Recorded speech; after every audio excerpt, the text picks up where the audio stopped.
بسم الله الرحمن الرحيم. طبعًا عايز أبدأ النهارده بالزمالك الحقيقة، الزمالك وجمهور الزمالك الحقيقة، يعني جمهور الزمالك جمهور عظيم الحقيقة، ألف مبروك للزمالك وألف مبروك لجمهور الزمالك، واللي عملوه امبارح الحقيقة كان ملحمة، خصوصًا في ال7 دقايق الأخيرة بعد طرد محمد صبحي، ومش عايز يعني أقسو على حد، لكنه محمد صبحي لاعب مستهتر. لاعب ما يستحقش ان هو يلعب اساسي في الزمالك، وما يستحقش انه يلعب الماتش ده. معتمد جمال الحقيقه تحس ان هو كان عايز يقلد الاهلي امبارح، يعني بيلعب بزيرو مش في مكانه، بيلعب محمد صبحي بعد تألق مهدي سليمان وانضمامه للمنتخب. يعني انت مبدئيا ده لعيب انضم للمنتخب، انت بتقعده احتياطي يعني. يعني مش عايز اتكلم الحقيقه على الاخطاء الفنيه، لكن مبروك للزمالك ومبروك لجمهور الزمالك. جمهور الزمالك 7 دقايق الاخيره في الماتش ملحمه غير عاديه وتشجيع غير عادي وحميه وبيقول للاعيبه اقفوا رجاله وما ينفعش نخسر يعني اي شوطه من بره 18 على فكره على سيف الجزيره كانت هتيجي جول. اي شوطه لو وقفوا على حدود 18، اي لاعب من اوتوهو ده شاط شوطه على سيف الجزيره هتيجي جول. لكن ما حصلش كده. ليه ما حصلش كده؟ لان جمهور الزمالك يستحق الفرحه. جمهور الزمالك جمهور عظيم. مبروك للزمالك، مبروك لجمهور الزمالك، واتمنى انه الزمالك ياخد الكونفدراليه وده هو يستحق. واتمنى كمان على فكره يعني انه الزمالك الحقيقه حق ربنا يستحق الدوري كمان بظروفه دي ومشاكله وجمهوره العظيم اللي واقف بيسانده. حق ربنا يستحق. لا بيراميدز ولا الاهلي يستحقوا السنه دي اي حاجه. وانا هنا ما بتكلمش على جماهير الاهلي، جماهير الاهلي فوق دماغي، جماهير الاهلي جماهير عظيمه وجماهير كبيره وتستحق كل خير. لكن اداره الاهلي ما تستحقش حاجه، لعيبه الاهلي ما تستحقش حاجه السنه دي، ما يستحقوش حاجه، ما يستحقوش حاجه. حرق الدم من طول السنه. فمبروك للزمالك. نرجع تاني للزمالك وهتكلم في الاهلي وهتكلم في التداعيات الخروج من افريقيا. تمثيل، كله تمثيل يعني، لكنه هتكلم في تداعيات الازمه في الاهلي. مبروك للزمالك، مبروك لجمهور الزمالك، واتمنى لكم كل خير. يعني اتمنى لكم انكم تفرحوا وانكم تاخدوا بطوله، وانتم تستحقوا كل خير الحقيقه، وتستحقوا بطولات السنه دي. لازم السنه دي الزمالك ياخد بطولات، يعني على الاقل ياخد واحده من الاثنين، يا دوري يا كونفدراليه. لازم. حق ربنا ان الناس دي تستحق، والناس دي تعبت وبتمشي ورا فريقها. الجمهور شكله يفرح في الاستاد. مبروك جدا للزمالك ومبروك لجماهير الزمالك، واتمنى الخير واتمنى انكم تمروا من الازمه الماليه. و4 مليون دولار هيعملوا انتعاشه على الاقل. خالص هيفك القيد، هينتهي، هتلاقي ازمه الزمالك فك القيد تنتهي. لو الزمالك خد الكونفدراليه سهل جدا ان احنا السنه الجايه نبدا بقى الزمالك يبدا ما عندوش مشاكل، على الاقل فك القيد يعني.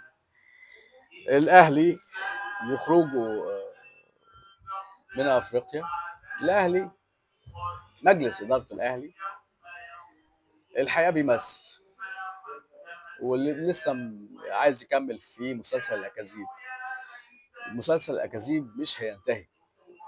اجتماع ما بين الخطيب وياسين منصور وسيد عبد الحفيظ. ايه الكلام بقى؟ الكلام اصل احنا عايزين اداره سكاوتنج جديده. اداره سكاوتنج جديده، اداره سكاوتنج. انت مش قادر تطلع للجمهور تقول له طلب عايز 7 مليون دولار وانا غلطان اني جبت طلب وهو مدرب على قده، مدرب ضعيف. مش قادر تطلع تقول كده للناس. بتمثلوا، بتكذبوا على الناس. انتوا بتكذبوا على الناس. عقد طرب في بنود بتسمح له انه ياخد عقده كامل لو هو حد عايز يغيره قبل المده دي ما تخلص. مش بس كده، عقد طرب في بنود انه مش من حق اداره الاهلي تحط حد في الجهاز غير بعد ما يوافق. عقد طرب في بنود بتحميه. مين بيعمل العقود؟ وبناء على ايه؟ ومين بيفرط في حق النادي ماليا للتعاقدات دي؟ وليه؟ لا مش هنناقش ده ومش هنتكلم في ده. ما تقعد تتكلم في ده، ما تقعد تتكلم في ده. بتقعد تحاسب الصفقات كلها، الاجانب اللي في الاهلي وعقودهم، بتقعد تتكلم، تقعد تتكلم في الارقام دي، الارقام دي ازاي؟ لا لا، احنا مش هنتكلم في الكلام ده. احنا هنقول اصل احنا عندنا مشاكل في الدولار. ايه هو الدولار بقى؟ اصل دي ازمه بلد. لا يا راجل، لا يا راجل، ازمه بلد، مش ازمتك انت. مش ازمه صرف 20 25 مليون دولار للاعيبه ما تستحقش والمدربين ما يستحقوش ان هم يدربوا الاهلي. مش ازمه اختيارات خطا، مش ازمه اهدار مال عام، دي ازمه دولار. شويه شويه هتقول لي اصل الحرب بتاعت ايران هي السبب في اللي احنا فيه. انت هو مش ناقص غير انك تقول لي كده. يعني الاهلي محتاج جمهوره انه ما ياكلش من الاكاذيب دي والادعاءات دي. الاهلي السنه دي ما يستحقش اي بطوله، ما يستحقش اي بطوله، وحق ربنا ان هو يخرج من افريقيا، ما يستحقش يكمل. وربنا هيفضح كل حاجه. ربنا مش هيسيب الظلم، مش هيسيب الظلم يكمل. ربنا هيفضح كل حاجه وهتختلفوا مع بعض انت وياسين منصور يا خطيب. هتختلفوا، كله هيطلع، كله هيطلع، مش هتكملوا. لما يحصل ده الجماهير هتعرف الحقيقه. قبل ما يحصل ده صعب للاسف ان الاعلام والميديا تقول الحقيقه وتقول العقود دي مين اللي بيكتبها كده ومين بيخليها كده ومين بيسمع. طب انت لسه، ده انت لسه عندك مشكله مع ريبيرو ومع كولر. طب اظبط العقد، جيبه 6 شهور، انا من حق امشيك بعد 6 شهور. اظبط عقدك. لا مش هظبط، انا عايز العقد يبقى كبير ب 3 مليون دولار. ليه؟ ليه؟ عشان هي ماشيه كده، عشان هي ماشيه كده، محدش بيسال حد. جمهور الاهلي لازم ينادي بالصرف على قطاع ناشئين الاهلي والاهتمام بقطاع ناشئين الاهلي. مش بس كده، لازم يطالب انه كفايه صفقات جديده. ياسين منصور والسيد عبد الحفيظ، على فكره سيد عبد الحفيظ هو اللي جايب كاموش، هو اللي جايب كاموش، هو اللي قال ده كويس. الناس دي ما بتختارش، الناس دي ما بتختارش الصح. وياسين منصور وافق على كاموش. ده كانوا جم ابداعاتهم في الصفقات هو كاموش، وشويه الصفقات والتبادلات اللي حصلت في الميركاتو الشتوي. مصطفى العش يمشي، عمر راح سيراميكا، بس اسمه الحقيقه الباك يمين، وجابوا اوتاكا. اوتاكا جناح عايزين يلعبوه هجوم. ما دي تفكيرهم ودي دماغهم. استمرار لالهاء الجمهور في صفقات مالهاش معنى. النهارده بيتكلموا في ايه بقى؟ هيتكلموا في ايه؟ تعالى نجيب بقى ابراهيم عادل. طب ماشي، هتجيب ابراهيم عادل، هتعمل ايه مع حسين شحات؟ هتعمل ايه مع ابو الشرقي؟ هتمشيه؟ هتبيعه ولا هتعيره زي جراديشار وتدفع له مرتبه؟ ما هو ده دولار برضه ولا ده مش دولار؟ بين رمضان هتعمل معاه ايه؟ هترجعه الترجي وتدفع له مرتبه؟ هتعمل ايه في العك ده؟ لا ده مش هنتكلم فيه. احنا عايزين صفقتين ثلاثه ونخلي الجمهور كله يتكلم على الصفقات الجديده، ونرجع لعنب ديبو، نرجع تاني نلف السنه الجايه نفس السنه دي.